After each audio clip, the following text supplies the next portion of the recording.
it's interesting. We hear a lot about the importance of religious liberty today, but these early Pentecostals were talking about the same issue, the need for religious liberty. Ex-slaves knew the lack of freedom, and they had something in particular to say about the need for religious liberty that perhaps we need to hear today. I know that you and I have spoken about this topic before.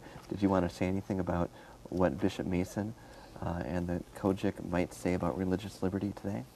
Yeah, well, you know, it goes back to, I mean, Kojic has a long history of religious liberty going back to Bishop Mason, because he believed that the government of heaven was his true government, not really the government of this earth, you know, because he conflicted with it in that sense. But he was correct, you know, and he believed in Pentecostal, and he believed in what Seymour and what the move of God had established initially, that it was for all God's people to worship together, just like in Revelations when you see every people, tongue, and creed. When you see him in heaven, there's no separation of race, there's no separation of this.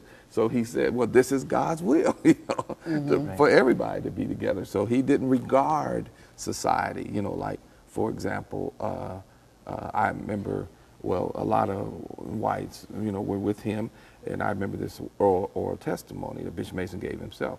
He said, well, my son took me, which is a white brother. He was chauffeuring Bishop Mason because they called him father and dad. That's how we called the mother his mother, and he used to call him Dad Mason. So he was driving, white brother was driving Bishop Mason in the 40s, and he said, well, son, stop, I'd like to get something to eat.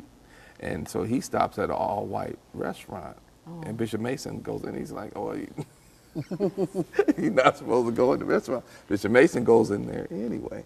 Well, the young girl looks at him and says, I mean, what are you doing in here? You know, it's all, you see this not all white, you know, right? So Bishop Mason had that kind of disregard, you know, and, you know, and he was that kind of person. He challenged in that sense.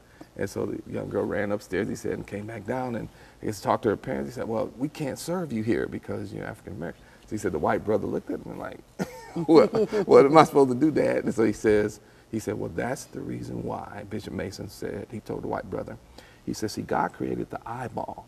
He said, and do you see, when the eye, in order to see, you need the darkness of the eye and the whiteness of the eye. And that's how God works with race. He wants all of us to work together. He preaches a sermon standing there, but it's a true sit-in even before the civil rights movement. You know.